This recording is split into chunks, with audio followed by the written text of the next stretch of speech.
when grapes come here, it's the most exciting time of the year. So we're rubbing the grapes over this chicken wire to essentially make sure that we get the grapes falling through as whole as possible. And that essentially, we're trying to create a fresher, more aromatic style of red wine by keeping the berries whole. My name is Guy Hayward, I'm the founder of the English Wine Collection, and today we're here in London to find out why urban wineries are going from strength to strength. One of the first things people say when we say to people, oh, we make wine in London, is well, where are your vines? And I think for a long time, the narrative of wine has been all about the vineyard and much less about the making of the wine. And I think when people think about it more holistically, they'll see that grapes are grown and wines are made, and we are just the makers of the wine and we're not the growers of the grape. We're smashing through this now. We're doing about 2 tons an hour with about 18 people helping. All I care about is making brilliant wines from the fruit that we buy, not about the way things were done, have been done, or how people say they can be done. Traditionally, there's a perception that wines are made where the grapes grow. And for a lot of reasons, that makes perfect sense.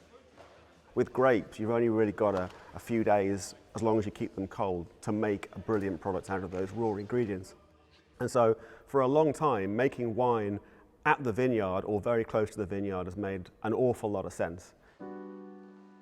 With the evolution in cold chain logistics and the ability to move fruit in chilled environments, you can really transport the potential of making wines, not just next to the vineyard, but anywhere within a 36-hour, 40-hour kind of window.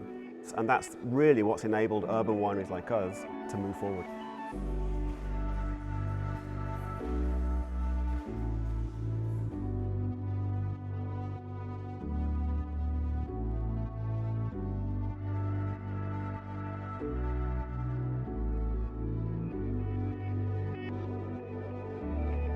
Just because a vineyard is next to the winery doesn't mean they'll make good wine, and vice versa. An hour and a half away from the vineyard, 2 hours away, there's no argument that I can make as good a wine as the person next door.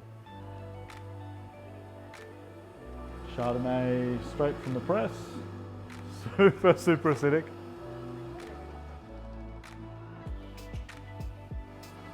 That's why you don't dip from the tray. Once the fruit arrives here, it's no different to any other winery. So we have a state-of-the-art facility with temperature controls, state-of-the-art press, everything we need to make fabulous wine. But the key point is we can go to different regions around the UK and source great fruit and tell a story from different locations around the UK. Little press is probably the smallest commercial press you can get. It takes around 800 kilos to fill, so it's very small. We'll get about 500 litres of juice. The Chardonnay runs through these lines and is pumped into one of these tanks, the white wine tanks. And every day I come in here just to sort of track how sweet the sugars are still. So it's a quick little sample. I smell just to make sure everything's still on track. It's not reductive or being too challenging, but it actually smells beautiful, great red fruits. These are still ongoing and they'll be probably finished with malolactic fermentation in 2 months, maybe for 1 month if I'm lucky, and then into bottle probably April next year. We make wines here that work for the UK, work for England, don't fight the climate. For example, the grapes came in today, there's no way we would make a still wine out of them, it's a sparkling wine. That's sort of my ethos, I suppose, is sort of a light hand guiding the wines to where they need to be rather than being too heavy-handed.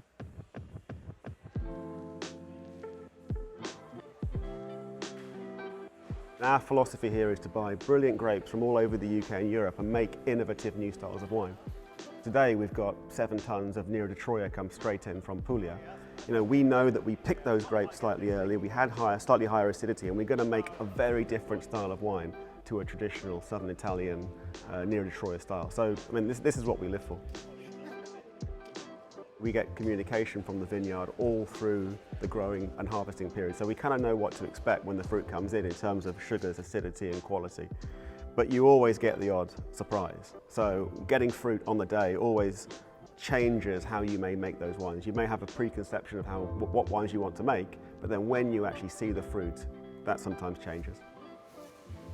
For me, one of the beauties of running an urban winery is the potential for innovation and disruption in a very traditional industry. And this is one of our wines that we're trying to do something different on. It's a German-grown Grauburgunder, or Pinot Gris, or Pinot Grigio, but we give it a lot more skin contact to make it kind of pinky in its colour. The Italians call this Ramato style, or copper style.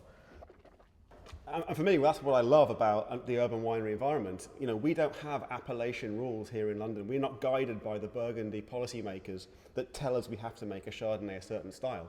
We can do whatever we want. We can age it in Hungarian oak or American oak or use a yeast strain from South Africa. We can do it the London way.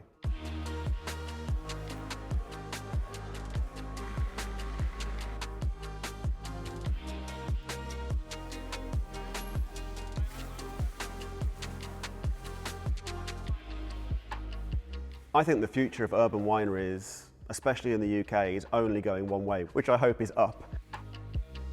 There's an awful lot of craft breweries here, there's a lot of craft distilleries here, and so the next organic movement was into craft urban wine. It's got its challenges, it's not a cheap way to make wine, it's not an easy way to make wine, and I think to give urban wineries the edge, they have to do something different and innovative and creative and provide something different from the traditional world of winemaking.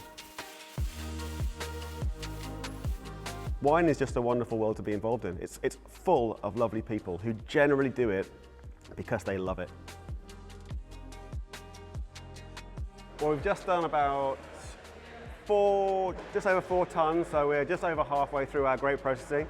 We've destemmed half of it, we've tipped it into the grape elevator. It now goes into tank for about 3 weeks on skins with daily pump overs, then goes pressed off, into tank, into barrel, and ready for people's glasses by maybe 2023.